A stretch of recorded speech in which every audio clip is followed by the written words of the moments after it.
Entrepreneur, president, and CEO of the Spaulding Group, Justin Spaulding. You started with a vision really early on. What was your biggest learning lesson? There's always something that's going to try to deter you and pull you out of the game, but you just got to stay in the game long enough and you're going to have the results that you want. Anyone that wants to tell me the house is an asset, I'm just like, bullshit, because you have money going out every single month. And then you've also got debt on your balance sheet that's not paying you. Now it makes it harder to get a loan when you find the right business or the right piece of real estate, whatever it might be. I got to a point where I just didn't want to buy based on a budget. I wanted to be able to buy the best deal. If it's $1 million, I buy that deal for $1 million and I own 100% of it now, even if the deal would be worth $2 million. I just do whatever needs to be done. It's not always done maybe the best way that it could be done, but it's basically good enough to get to the next level. It's go out and take massive action and realize that you can get something wrong 3 or 4 times and still then turn around and figure out the right solution to get implemented there and then still be way ahead of everyone else because everyone else is still like, oh, what color should my business card be? I don't have a business card. Spaulding Capital didn't have a logo until we had 2,000 units. We just got a logo 4 weeks ago. So I'm not saying that I'm selling something, I'm a snake oil salesman. It's just I do it differently than a lot of other people. You guys hear that? That's awesome.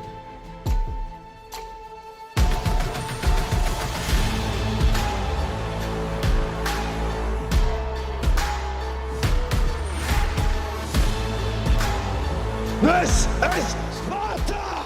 Welcome back to Spartan Leadership. I'm your host, Josh Kosnick, and we got a special day. We got someone live in the studio with us today, a real live human being in the studio. It's the best way to do it. It is the best way to do it, best energy. So today's introduction is simple and to the point. Family, real estate, and the Green Bay Packers. I love it. Not my words, certainly not my words as a Bears fan. So. But entrepreneur, president, and CEO of the Spaulding Group and devoted husband and father. I got my friend Justin Spaulding in the studio.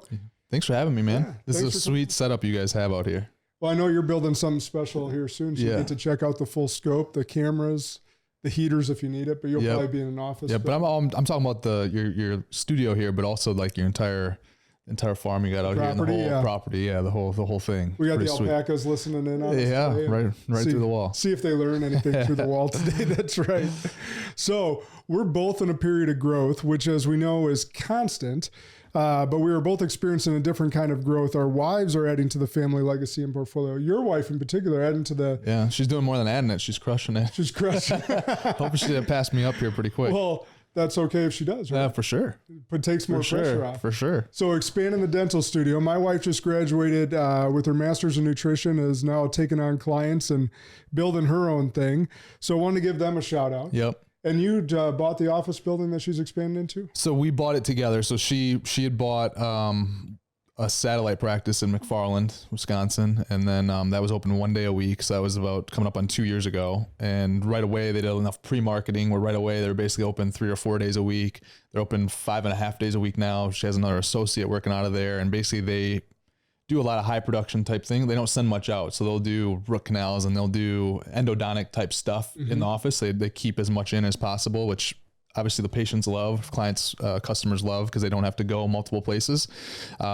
So when they're, because they're such high producers, they kind of trip over each other a little bit with the smaller footprint. So we expanded. The McFarland practice will obviously still stay open. And then we're opening another one in Stoughton, and my wife and I, and then my family, my mom and dad and sister have some ownership in that building as well. And Spaulding Group, my company, will be on the top floor, and then my wife is taking up about 60% of the building. It's a 12,000 square foot building. So nice. Give her a good, she's probably, quadrupling her size, square footage footprint with that. So well, congrats. That is awesome. So for all of you that got it in the intro, and maybe those that didn't, I wanted you to hear this, as Justin is in the real estate game. And I always, I have a lot of friends and I know a lot of people, and I could probably reach out to some other real estate influencers. I wanted you in particular, because you're local and we've formed a relationship, but also because, as I told you before, you started with a vision. Yep. And you started with a vision really early on. So in 2009, sorry to age you a little bit, brother. But that's all right. I'm still only 34. You're younger than me, so I can do that a little bit. So 2009, you're back in college and you start getting a bug and reading books, right? Well, I had no idea. When I went to college, I had no idea what I wanted to do on my way there other than play football. And so if it weren't for football, probably would have been out of there. And then it would have been the spring of my freshman year. And you were at Whitewater that time. Whitewater at this time. Yeah. Spring my freshman year, when I kind of already knew I was going to be transferring to the University of Dubuque to play football. We took a trip to Chicago and came around the corner, and the Trump Tower was being built in Chicago at that point. And I could smell the iron. I could hear the pounding of the hammer, and all the equipment and all that stuff. And I'm like, man, that'd be awesome. And so right away, and this is kind of just my nature, is I kind of take action right away, or just wherever I kind of go where I feel like I need to go. And so right that moment, we went on bookstore on Michigan Avenue downtown Chicago, and I picked up a couple real estate books, and I read those. And right from the get go, reading those, I'm like, man, I want to have a huge real estate portfolio, and I want to be able to have a private helicopter, a private jet if I want, and whatever. So the vision, was there early on. That's for sure. So it was casted early. So I forgot to even get into that. We share that. We both played football briefly at Whitewater. Mm-hmm. But you then transferred to Dubuque. Yep. Justin was a hell of a running back. Yep. And so set a bunch of records, won a couple national championships. Conference champion. I played at Whitewater. With Whitewater, I played in one. We lost that year, right? And then at Dubuque, we kind of went there and we turned that program around. There's a handful of us that transferred in from a lot of different schools, and that program had really struggled for like the previous 3 decades. So we got to the point where all right, we're going to go here. We're going to turn it around. And that first year, I think we went right around 500. And then by the time we left my senior, we won a conference championship there, made the playoffs. And it was really cool to see, to revitalize and completely turn that around. And honestly, I learned so much, because I lost more games in those 2 years than like any sport combined, going back to like 5th grade, turning that around, right? I wanted that to be the springboard into my future life and not be the only thing that I talked about, right? I didn't want to come to this podcast. Here we are in 2024, and that's all I was talking about was football. I wanted that to be a great story and part of the story, but I wanted it to be a springboard. And, we have a handful of NFL, MLS, other pro athletes that invest with us, 15 to 20 guys. And that's something I'm always telling them is, you have everything it takes to be successful, but a lot of guys don't know how to take that energy when they're done and apply it to something. And it's like, man, if you can just use that to be a springboard into the next thing, you're going to find a lot more excitement after football versus, you see so many of these guys, unfortunately, they don't know what to do with that energy. And then, obviously some of us that are high achievers and producers, we have so much energy that if it's not going towards something good, it's going to go towards something bad. That's destructive. And you see that a lot, and that's unfortunately what you hear in the news and all that stuff. And so I always wanted that to be going towards something that's constructive versus just deconstructive. And yeah. So let's talk about that real quick, because most people so we got an international audience now.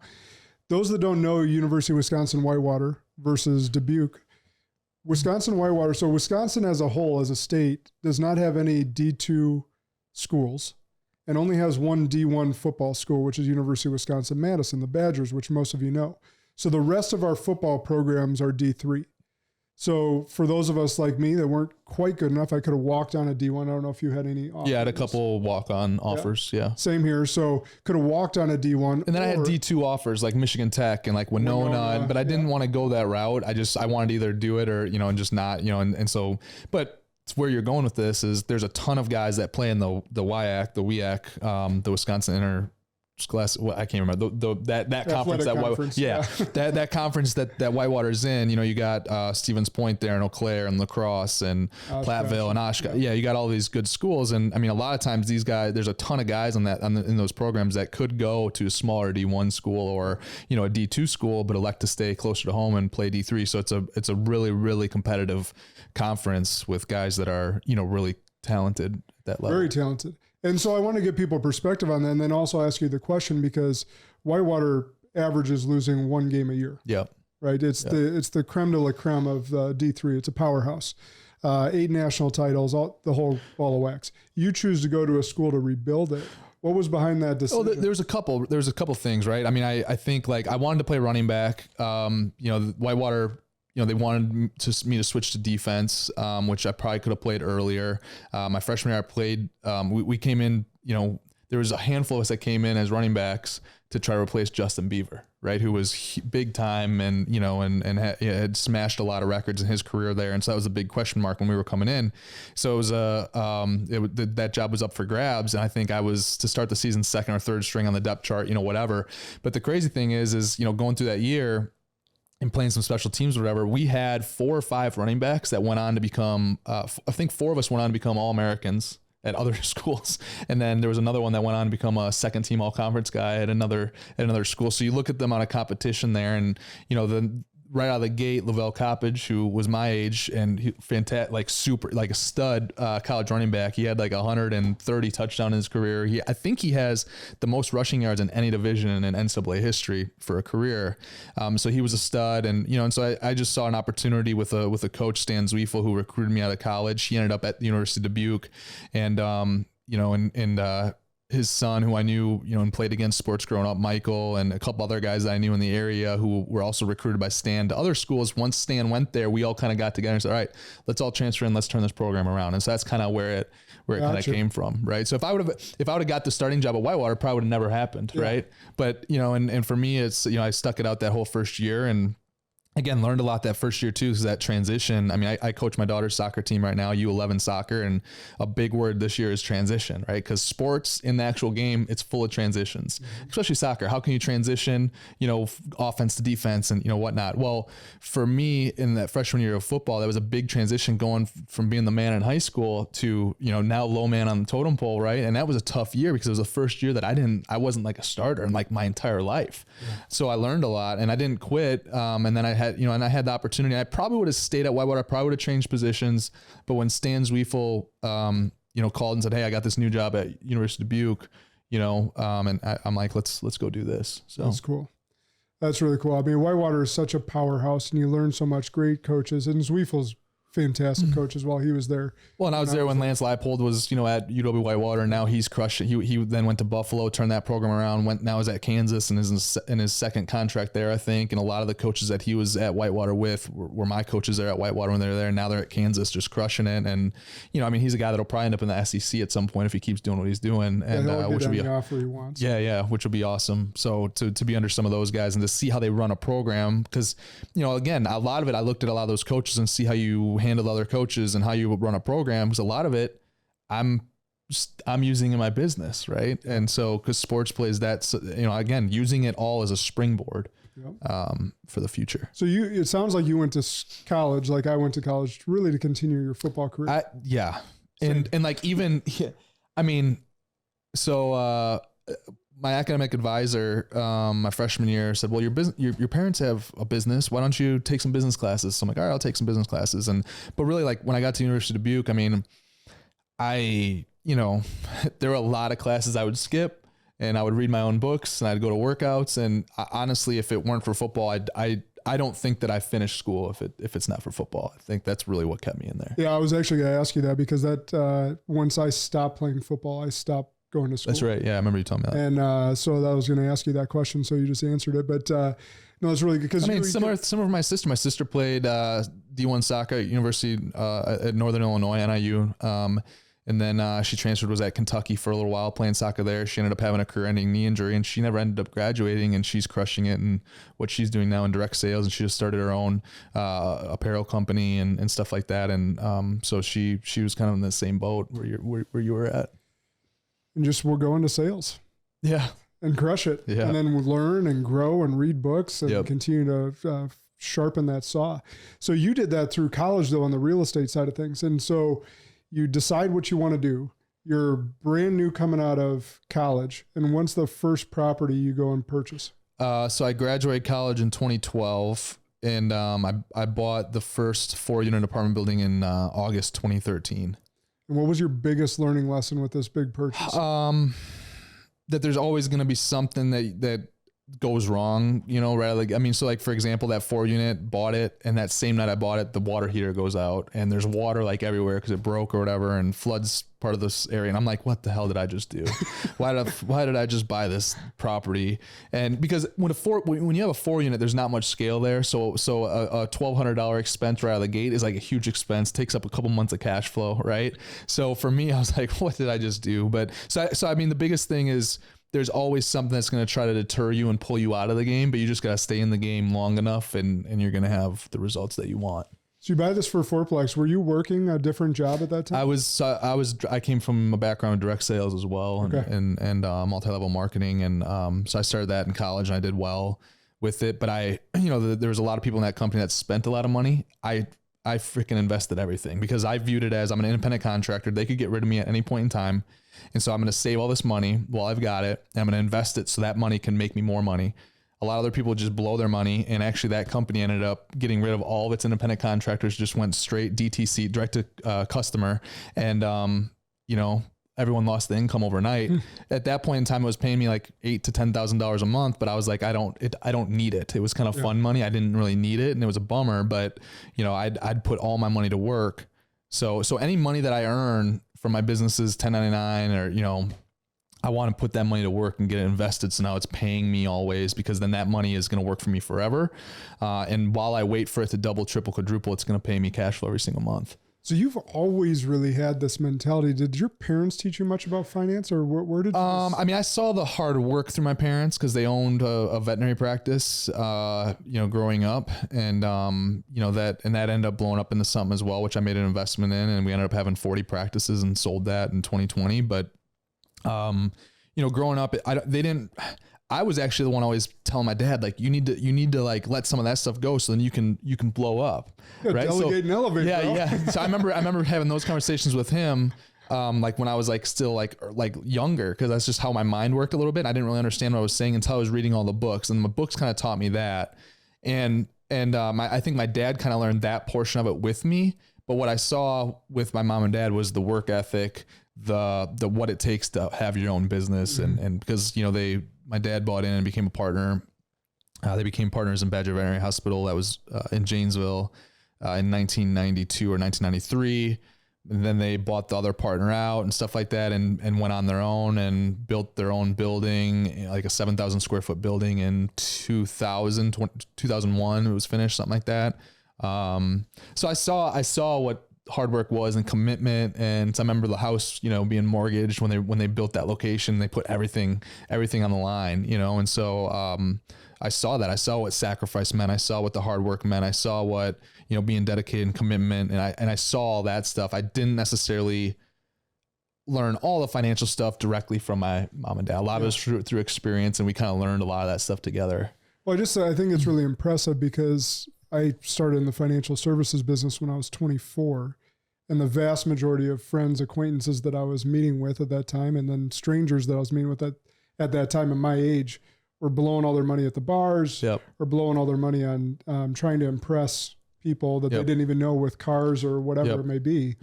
And you had some forethought into, I want my money to make money for me. And so I think that's just really impressive, and also a lesson for anyone that's younger. And going back to like, the one thing that I remember my dad always, like, he was big on the financials, like, and having correct financials, knowing where the money's going.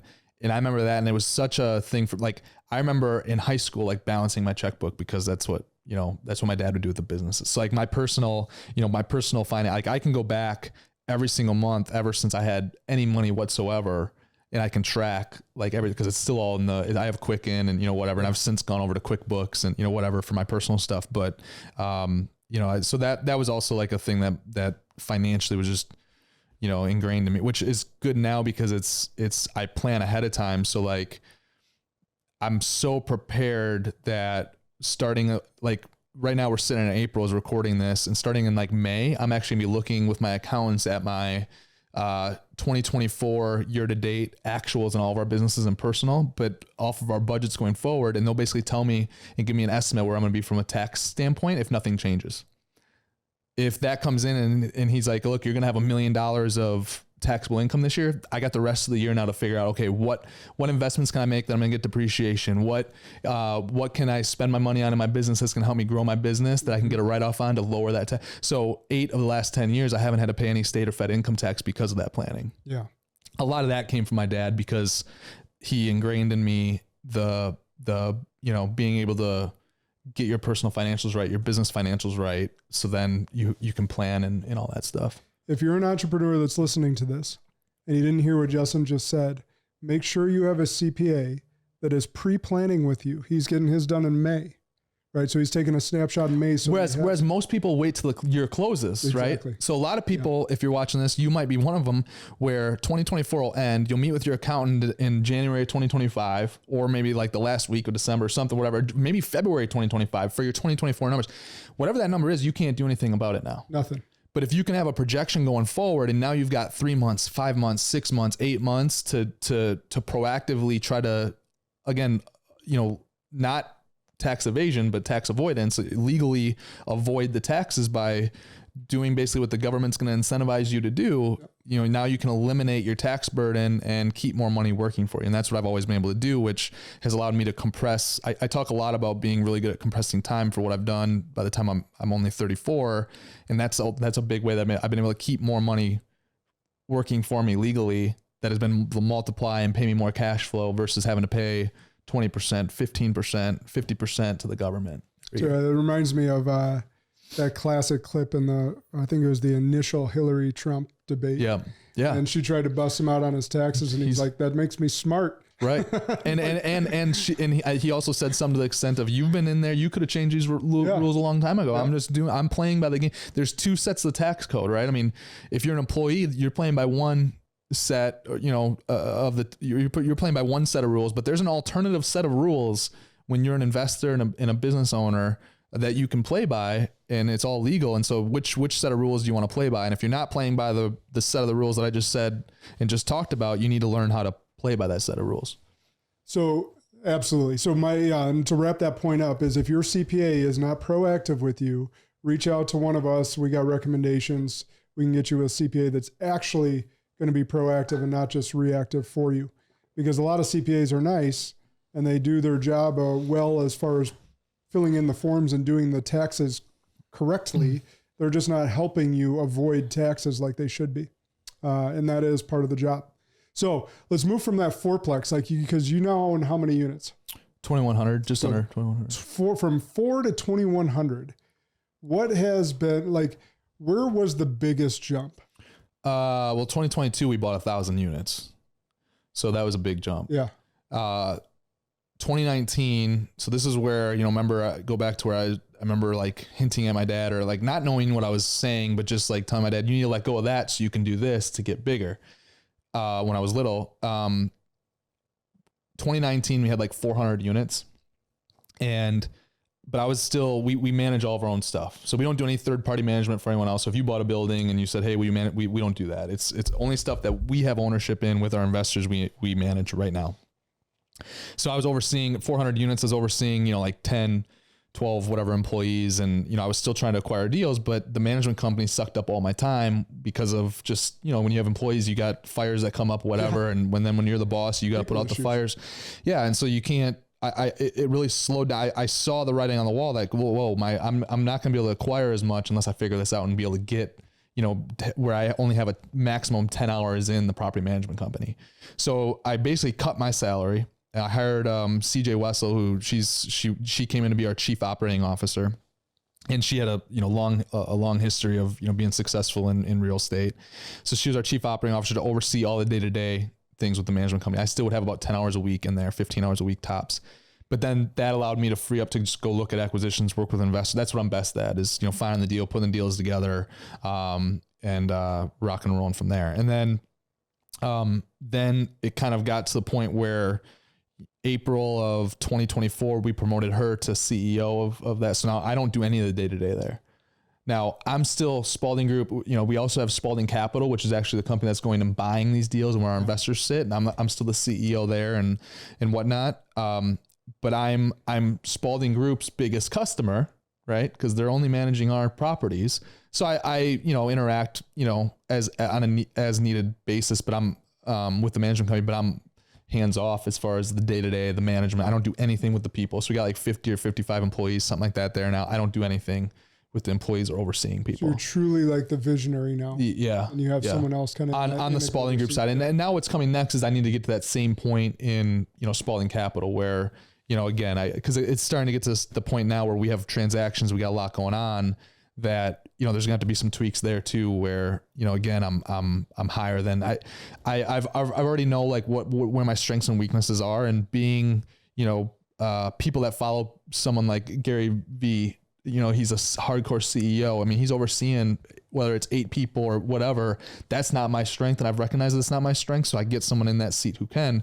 But a lot of times you have to invest resources towards that, right? So going back to when we first hired CJ as a COO, like I had to give up the salary that I had from Spaulding Group because otherwise the math just at that point wouldn't work. But I knew that's what was going to ultimately pay in the long run because that was going to allow us to have the year we had in 2022 when we acquired 1,000 units. So short-term pain for long-term pain and having the vision to be able to do that.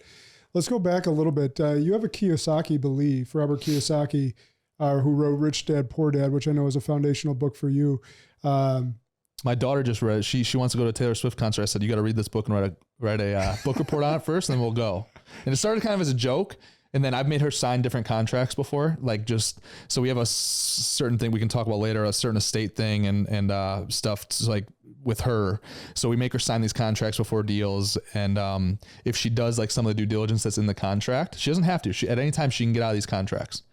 But if she completes the due diligence that I say she has to add up all the revenue, all the expenses of the buildings, and then she has to add up like and like what it could be, and she has to do like 6 different things per acquisition. If she does that, she gets anywhere from $2,000 to $3,000 into a trust, right, irrevocable trust. So, but at any time she could say, "Hey, I don't want to do this because I don't want to force her to do it." But then if she opts out, she's not going to get that money. Now, when she gets the money as a part of the contract, she's got to put the money into the trust and it's got to be invested in the building, 100% of it. Then she can do whatever she wants with 50% of the cash flow. She can go blow it on stuffed animals, Pokemon cards, whatever she wants. The other 50% she's got to stash and save. So with the Taylor Swift thing, I kind of joked about it with her. If you read Rich Dad Poor Dad, I'll tell you, we'll buy front row tickets, go to Taylor Swift, figure it out, you know, and how to get there and we'll figure all that stuff out. So she came, we were emptying her backpack one day and out came this little note card, a 3x5 or 2x5, whatever those little note cards are. And it was this is a contract. If I read Rich Dad, Poor Dad and write a book report on it, Justin will buy me, you know, you'll buy me tickets. And, for Taylor Swift, that's her contract. So it was like a 15 word, but like she got this ingrained because of the contracts that were one page that I would make her read through and then sign. So then there was a place to sign at the bottom and whatnot. And then, you know, we went on spring break and she read that thing during spring break and did her little book report on it and whatnot. And so now we got that. I can't wait to see what other contracts she comes up with. But I just wanted to bring that up because I thought of that when you brought up the Rich Dad Poor Dad thing. I mean, that's awesome. Cardone does some stuff for his kids. Patrick Bat David, he talks about currency in his house in his books. Yep. So I think he pays, I don't know, $20 a book for each kid that reads. Certainly he has a book list running for him. Yep. So there's great stuff like that to take away. But it's gotten, so the thing, like, and when they're young, they hear everything and they might not understand 100%, but like, it's crazy because like, you know, around 6 is when we kind of started this. So it's been going for 4.5 years with her now. And, you know, it's crazy because she starts to get some cash flow. Now, all of a sudden her time becomes much more valuable in her mind, even without us even saying anything. Cause she's like, wait, every third Thursday a month, just like all of our investors, she gets cash flow. So now if I want her to go pick up poop in the backyard, we used to pay like 10 cents a turd. It's not worth her time anymore. She's like, I'm not doing that. Yeah. Through this, she's understood that her time is valuable. Right. And so it's kind of funny to see that, but I'm still the chief turd collector at my house with 3 dogs. I'm the one that goes out and cleans up. I got a big spring cleanup to happen here. All right, but going back to the Kiyosaki thing, you didn't buy a house, your own personal residence. Not until I had 800 units before I bought a house. I lived in a studio apartment. So I lived in a studio apartment. I met my now wife and whatnot, and we rented a lake house. But we didn't buy, I didn't buy, she had owned previous lake houses, you know, whatever, you know, being a dentist and stuff, she did her own thing. But then when we got together, we rented a lake house and then, we bought, once I got, it was 800 apartments ish. Was that hard to convince her or was she? No, it was harder to convince me. Right. So I was the one that, you know, she'd already shown me proof, and especially like, you know, and then like, once I saw the proof too of like, cause I really don't believe in my home being an asset. Cause like, you know, we've had to do a roof, we got multiple HVAC systems in the house and like, we've had to redo those. But she got me to understand that, well, if you're going to buy something by the waterfront, because there's only so much, and like our house is, you know, appreciated in value significantly since we bought it. I was the harder one because I didn't want to have the outflow of, I mean, again, I had 400 apartments and I was living in a 900 square foot, like studio loft type apartment for like 900. Sweet futon though? 900. I didn't have a futon. It was a white couch and no futons, but limited decor and whatnot. And, so, but that was always my mindset of, and anyone that wants to tell me the house is an asset, I'm just like, shit, because, you have money going out every single month. And then you've also got debt on your balance sheet that's not paying you. Now it makes it harder to get a loan when you find the right business or the right piece of real estate, whatever it might be. So for me to keep, basically what I did was I just kept any debt that wasn't going to pay me. I didn't have. I only was getting debt that was paying me every single month. And now people are going to say, well, wait a minute. You just said your house appraised a lot, but yeah, appraised a lot. It doesn't mean it's going to sell for that price right now. But I had to hold on long enough without any cash flow coming in to cover that. And if I would have done this before I bought these apartments, it would have been really hard for me to buy any more apartments. Instead, it was easy to buy apartments because I had zero debt on my balance sheet that was not paying me. Yeah.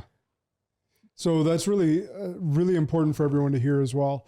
I want to take it from a financial planning standpoint. So being an advisor for many, many years, a lot of times people we'd think about retirement, they'd go into and look at their house equity as part of their retirement. Well, I'm going to have this when we sell the house. And I'll say, well, so I also work with a lot of retirees. And I can tell you from all their experience that they actually may downsize their house, but they don't down value. So they get a really expensive condo. So that equity doesn't become a pile of cash for them, even in retirement. So let's say they have a $1.5 million house. Great. Then you go buy a $1.5 million condo or townhouse as you downsize, as the kids are out of the house, and you still don't have access to that equity. Well, there's also I haven't met with a financial planner in a long, I don't have a financial planner. I'm my own kind of a financial planner, but I remember, when you meet with certain people and certain people are like, well, and when you retire, your consumption also comes down. And I'm like, what? It makes no sense. Cause like when you retire, how's your consumption supposed to go down? Cause now I got nothing to do except do other stuff I want to do all the time. So I'm retired. And the big thing is, for me, it's like people can actually achieve, like, why are you waiting until you're 60 or 70 or whatever to do things you want to do? Like, I don't believe I'll ever retire because I'm gonna be able to do what I want, when I want, whenever I want to do it. And therefore I'll also have a hunger to work forever, I believe. But anyone could go out if they had the right mindset and the right tools, knowledge, whatever, anyone could go out and have $4,000, $5,000, $10,000 a month come in from passive investments. Over the next, now it's going to take a little bit of time to get there. It might not happen overnight, but over the next 3 years, 5 years, there's definitely a path. And so many people have done that and accomplished that. You don't need to wait to have a stream of income coming in where you're not working until you're 60, 70, 80 years old.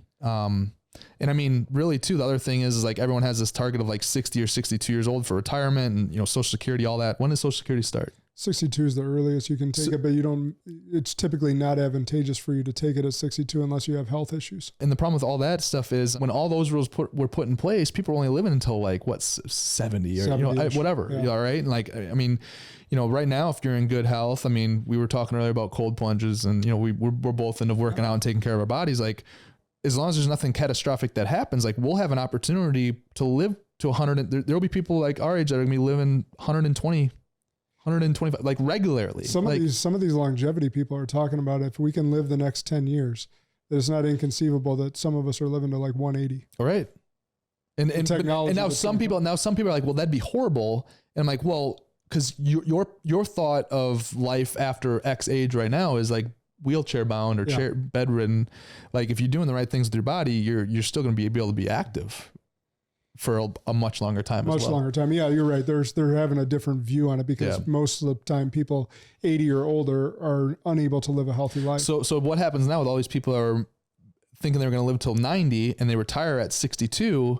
Like what are they going to do? Where's the money coming from when they're living from 92 to a 110? They don't have a plan. Or most of them don't have a plan, and you're right. And they, in the underconsumption or the lowering consumption, typically that's because it's forced. It's because they didn't save enough money or don't have enough. Right. And then they start taking from the principal bucket, which now as you drain the principal bucket, your cash flow versus like if you set it up right, you don't have to pull from the principal bucket. You can just live off the cash flow the principal and your assets are paying you.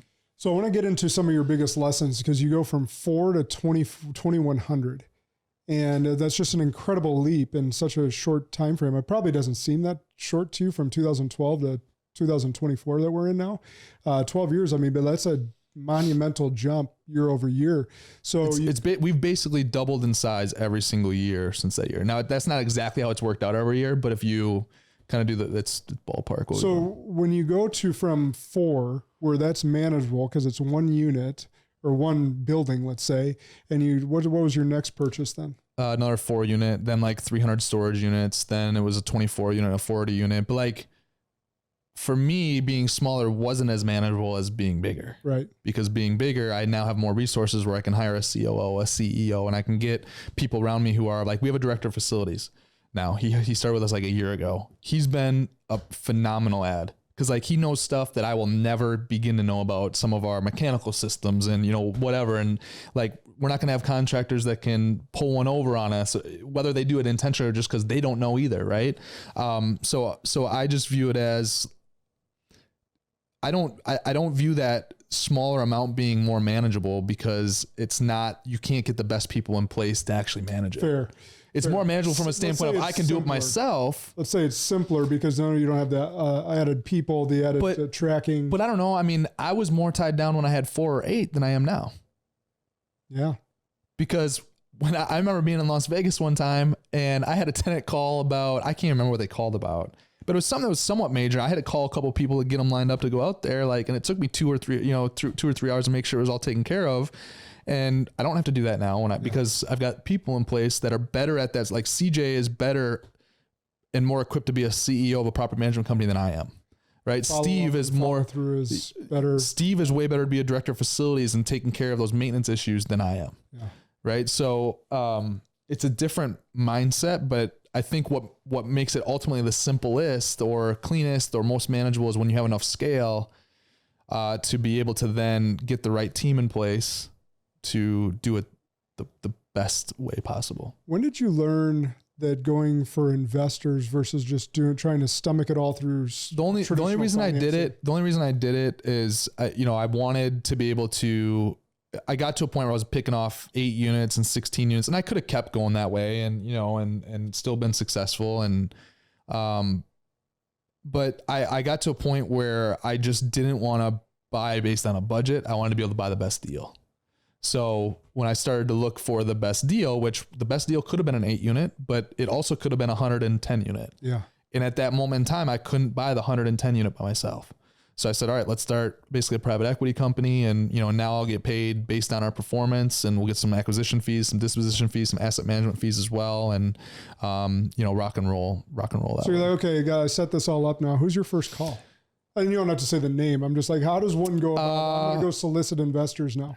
It's crazy how many people have money, that you'd never expect to have money. It's what's your mindset when you start? Like, I'm going to call anyone, everyone to give them this opportunity. It started with people that I just knew. Yeah. it started with my family. It started with, some other, just acquaintances, some other people I knew were in business, some other business people in town. And it turns out I'm having these conversations and they're like, well, yeah, we make $10 million a year out of this thing. And $2.5 million of it is profit. I'm looking for some tax benefits and some extra cash flow to get it working for me. So I can give you $200,000 for the next 10 deals that you have to start. Right. And that's, now I had to have a lot of conversations. And I got a lot of no right out of the gate, especially the first one we're raising money on. Right. Yeah. But, then as we got a track record, it got, better and better and better. And, so yeah, now I also now on the being towards the back end of some of these deals, I know how hard it is to acquire and how hard it is to turn around some of these properties. So now I'm like, well, shit, I wish I would have had a mechanism in there where I could have had the option to buy all this stuff at X price or, based on X return, which we don't really have. And I almost regret that a little bit because now it's like to liquidate some of these, like we kind of almost have to sell. And I'm like, I don't really want to have to sell this asset, but it's time and we can get the investors what we kind of promised them.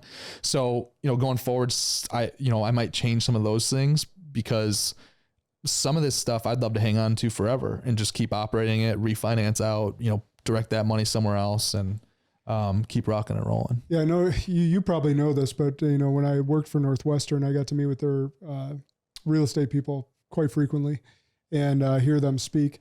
And they have one of the best real estate arms in the country, the largest portfolios. And one of their core philosophies, though, is whatever is best for the portfolio, right? So if it makes sense to hold long-term, they do so. Yep. If it makes sense to sell right now because they can get a certain amount of X cap on it, like they do so. Yep. So they're not emotionally tied to anything other than getting the best result for the portfolio. Yep. And that sounds similar. And that's where we're at too. And I mean, I know that whenever we have sold something, it's ultimately been the best result for the portfolio because of what we can do. But at the same time, as I personally get more, cash to put to work, it gets harder to I'm going to come into a cash problem personally where it's like, where do I put all this cash with the deal? Right. And so and we're not there yet, but that's where we're going. It's like, I'd like to be able to just keep everything we buy and then just keep acquiring and not sell. But so for someone that's like, let's go back to, younger version of Justin, and there's a younger version of Justin listening to this right now. What's the advice that you would give as, let's go two paths. Do you want to keep it manageable and own as much as possible, or you want to bring investors into it? Like, give them some advice. There's a million ways to do it and win. Right. So I can't sit here and say, I wish I would have done it differently, because it's not how I did it. And it's worked really, really well. And you learned so much along the way. I think the only thing that I would have changed is in our documents. I at this point in time, I'd like to say, if I can return this to you as an investor, I get to buy at whatever price that is, even if it's under the market price of the deal today. Does that make sense? Yeah. So if I could have said to the investors, hey, I can buy you out no matter what it takes, as long as you're going to get an 18% IRR, whatever that price is on that deal. If it's $1 million that deal, I'll get it buy that deal for $1 million, and I own 100% of it now, even if the deal would be worth $2 million. I don't have anything in the documents that allows me to do that unless we're able to get some other unsolicited, some other offers and stuff like that. And then, I can get in there and I can still buy it and stuff like that. But so I wish I would have kind of set some of this up like that. And for those of you listening that might be a younger, and I can still do it, but I would need other people to buy into it a little bit. You know what I mean? I can't just go do it. Well, I also wanted to plug the fact that Justin's running some masterminds for, and I shouldn't even just say younger if you're, we got, it's a wide range. We've got younger to the real estate game. I think we've got 20-year-olds up to 58 in there right now, I think. And so a wide range. You're becoming the mentor to these folks. Well, who were some of your greatest mentors as you're coming up in this game? I would say my parents, again, not just real estate, but just kind of everything. I would say my parents. I would say, Grant Cardone played a big part in it with some of the stuff that he talks about. The Robert Kiyosaki and that whole line of books. There's a couple books out there. I can't remember the name of it, but there's a book out there on Blackstone and Steve Schwartzman, which Steve also has his own biography out, which came out after. What was his book? There's a private equity book. I think it's called King of Capital. I can't remember the name of it. Blackstone. Well, they started, I think, together, and then they ended up early on, and then BlackRock and Blackstone separated in the late 70s. But Blackstone, I knew he had something to do with it. Yeah, Blackstone. King of Capital, I think, is the name of the book. I don't know if they're in the other room. Maybe they can look it up. But we'll get it in the show notes. Yeah. No. And so that book, though, kind of made me think from a private equity level, right? And so that I'm trying to learn from guys that are in not even just guys, but companies that are way ahead of me, right? Yeah. I'm like, okay, what are these guys doing, and how can I start to do some of that stuff? So then once you get the idea, once you read the idea, you seem to be really good at implementing. And I think my implementation is actually I make a fucking disaster wherever I go. It's like a tornado. So that's why, and so when I got out of the property management company, our directors of the company and the other people we had higher up in management couldn't wait to see my ass go out the door, because I just left a tornado everywhere I went. And again, but that's how I push things forward. I think I blazed through it, and I don't China shop. Yeah. And I don't really think about what's going to be behind me, because that's just, I'm not saying this is a good thing. It's probably actually a bad thing at times, for sure, because it can be just somewhat destructive. But so I just do whatever needs to be done, and then I do it. And it's not always, I think what I'm trying to get to, what I mean by leaving a destruction, a disaster behind me, is it's not always done maybe the best way that it could be done, but it's basically good enough to get to the next level. So then someone's got to go in behind me and clean it all up. So but there's a lot to be said about taking that directive and getting it to, because a lot of times people just get frozen or paralyzed by too much. You're actually moving the needle. When CJ came in to be our COO, she basically, the people that I had hired, I'm someone that I sit down and like, I'm much more trusting than I probably should be initially. I'm like, yep, you're hired. Let's roll. Or I'm just like in a rush and be like, all right, so I just kind of put people in these places. Within like 9 months, basically almost everybody except for one person was gone and refilled. Right. So that's like one example where like I put it together and I hired 12 or 15 people, but were they the best people that I probably should have hired? And were they doing stuff that they shouldn't, it probably wasn't done the best of the ability. Yeah. Our leases are, certain things just weren't done to the level of detail that it probably should be. And so, same thing. She came in and she's like, wait, this is how you're doing it? I'm like, yeah, that's how we're doing it right now. That's why you're here. Is that not right? Yeah, that's why you're here. Otherwise you wouldn't be here. Right. So, for me, I believe that there's 99.9% of the things in life and in business that most people might be like they think if they do it wrong, they're going to mess everything up forever. Whereas I'm like, I know that 99.9% of things are not going to completely derail me forever. They're not going to kill me. Yeah. So I'm like, let's make a fast decision and move forward so we can get to the next thing, and same thing. And now again, I'm compressing time by doing that, but also there's a disaster behind me that needs to be fixed at some point. Yeah. Right. So I think for me, it's go out and take massive action and realize that you can get something wrong 3 or 4 times and still then turn around and figure out the right solution to get implemented there, and then still be way ahead of everyone else because everyone else is still like at the starting line. Yeah. Like, what color should my business card be? I don't have a business card. Like Spaulding Capital didn't have a logo until we had 2,000 units. We just got a logo 4 weeks ago. You guys hear that? That's awesome. So we were just kind of built up in the little shit. Go do massive shit, and the little shit will come. Now, again, I don't want to pat myself on the back. I'm not saying what I'm doing is right, and honestly, some of that stuff and making some of those decisions, maybe that slowed me down. Maybe I could be further ahead. I don't know. But to me, it's there's so many people that worry about like the smallest stuff. Like I'm trying to make our mastermind group and our program. I'd sold like $100,000 of things before I actually had a program. I was like pre-selling it, and then like people started to show up, and we actually, the first 6 months when we do our multifamily wealth accelerator includes our courses, but also includes a weekly call with me for 90 minutes. So we all get on there. Well, the first 6 months of the calls and those recordings were off of all of that is what's turned into the course. So I didn't really have the course. You're winging it the first 6 weeks or 6 months. Once I realized I could sell this stuff, then I started to make the course and outline it. Yeah. And then that way, when we would do our live calls, I'd basically go through that, and then each live call would be cut up and put into our course. Gotcha. Right. So most people would have tried to have everything ready and then launch it. Whereas I already got $100,000 that came in. And now I'm creating the course as we're going through because you got to remember part of what we offered those initial people wasn't even like the initial course. It was the live calls with me every week. So then on those live calls, that became the course. Oh, so that's backwards. Most people would have done a logo and then got a business card and then I'm trying to like, how can we make sure that this is a viable thing before I just sold $100,000 worth of it. There must be a demand for it. Yeah. Now let's hustle and get the structure in place and still deliver and over deliver. Now we got people buying 20 units out of that. It's the first deal they bought. We got a guy that he had a couple duplexes, and just last November, he bought an 82 unit. So we've got guys that are doing we had a dude that came in. He's been to a couple of our in-person events. He's a part of this, our accelerator. And he bought a 52 unit like a month and a half, 2 months ago, no money down. It was all seller financing, all based on the stuff that we put together in that.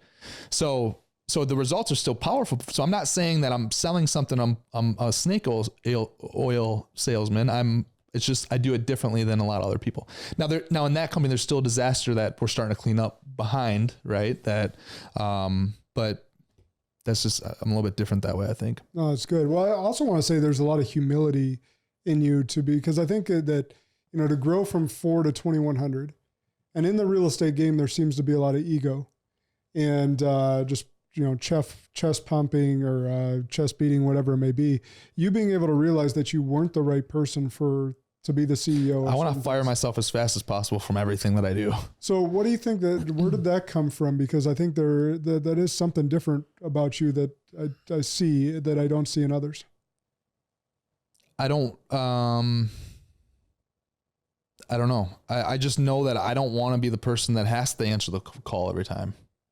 I don't want to have, I want to be able to I want to be able to go on a trip and not have to figure out that maintenance issue. So I think that's where it all stemmed from, is I don't want it to be always you. Yeah, always me that has to, because then what am I, then I can't go to a game I want to go to. Then I can't coach my kids' soccer team. Then I can't, I need the systems and processes in place, or I'm just I'm miserable, right? Good. That's a good realization. I think a lot of owners, for whatever reason that I work with in every industry, by the way, don't let go of the vine. Mm-hmm. They think they're the best one. They're the only one that can do it. Mm-hmm. And so I just applaud you for being. No, I've needed help. It's one thing to come on here and say it, right? But I've also needed help from my mentor, my dad, and Kevin Foote, one of our other, one of my other mentors. They've had to come in and also help me do some of this stuff and get me to recognize some stuff. But I've got no problem, letting. And they've had to persuade me in some areas, for sure. But I would think if yes, Kevin, I think that I'm probably someone that lets go of things easier than most people, and I'm eager and willing to fire myself, versus a lot of people he works with, he's got to really coach them up to get them to want to let go. Whereas I brought him in, I'm like, dude, I want out. I need to figure out how to fill my spot, because I want to be done. Good. All right. Last couple of questions. We're getting to the top of the hour. So there's a way, you can go out and buy real estate, and you can go invest with the Spaulding Group. What would you tell someone that say, right, tell me, why should I go and either buy my own shit versus invest with you? So I think it depends where you're at, right? If you're someone that you've got $400,000 and you're like, I really want to learn this game because I want to do what you're doing, but I also want to I recommend, there's some people that are actually in our that I mentor and stuff. They invest with me, but they also are doing their own stuff. I've got people that they go through our program and they've got a really good business already. They're like, wait, I just need to, what I'm learning from you is I need to actually double down on my main business, and I just need to invest with somebody like you, or pick 3 or 4 operators like you and invest. So my money's with 3 or 4 different operators and invest that way. So I think it depends what you want to do. Yeah. Right. And where you're at. Yeah. What you have the bandwidth of doing, where you're at, if you've already got a business that's cranking it and it's not real, like we've got 2 brothers that invest with us. Their business, does, I know they sold partially to private equity, but huge business. And, there's someone that they don't get the real estate. They don't need to get it or want to understand it, but they just know they want X dollars invested with me each year, or, whatever. And, they kind of set it and kind of forget it. Right now the money they're giving me is not the only investable money they have. They've also got other parties, right? Yeah. But they have no intentions of going and buying something themselves. So I think it really just depends where you're at and what you want to do long-term. That's good. Good answer. All right.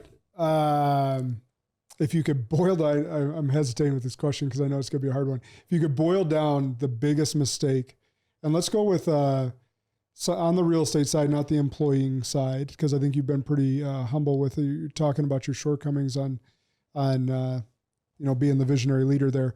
But on the real estate side, what's the biggest mistake you wish you could go and redo?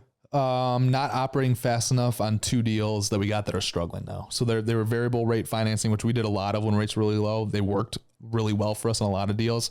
There's 2 deals, a 56 unit and 170 unit, our entire portfolio, that they're hurting a little bit because we didn't operate them and turn them around fast enough.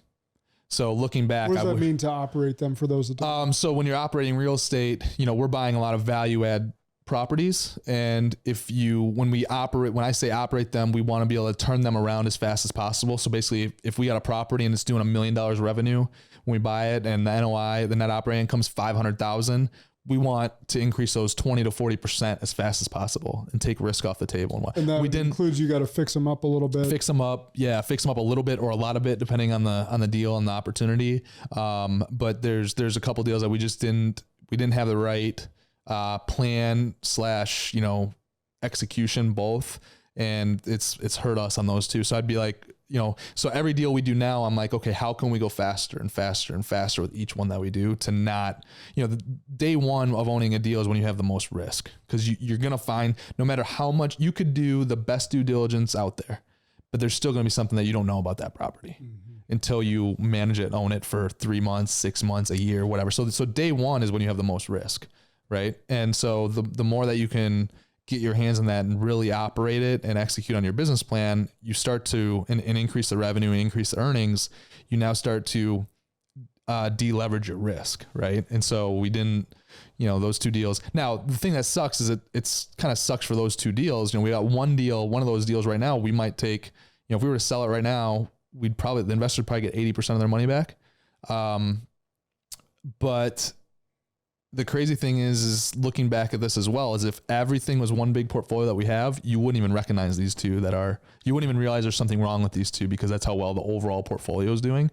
It just happens to be, that's not how it's set up. Right. Yeah. So if I had to go back, it'd be, I think I stressed it everywhere else, is take massive action and work as quick as possible. I would have taken my own advice right there and towards the operation of these two deals. Well, that's good. It's lessons learned, and that's now you're giving back to everyone else to potentially make sure they don't hesitate. Yep. All right. I always end the podcast with this, which is, what's an unpopular belief that you hold to be true that most others would disagree with you on? The biggest one is your house is not an asset. That's the one that I kind of figured you'd say. Yeah, that's the one that gets people every time. And like when I say that, they're like, "Oh, but it is an asset because I'm like, yeah, but how much cash has it paid you? How are you going to use that asset? How are you going to use it now? Are there 2% of the people that come back to me like, all right, yeah, you're right, I agree with you.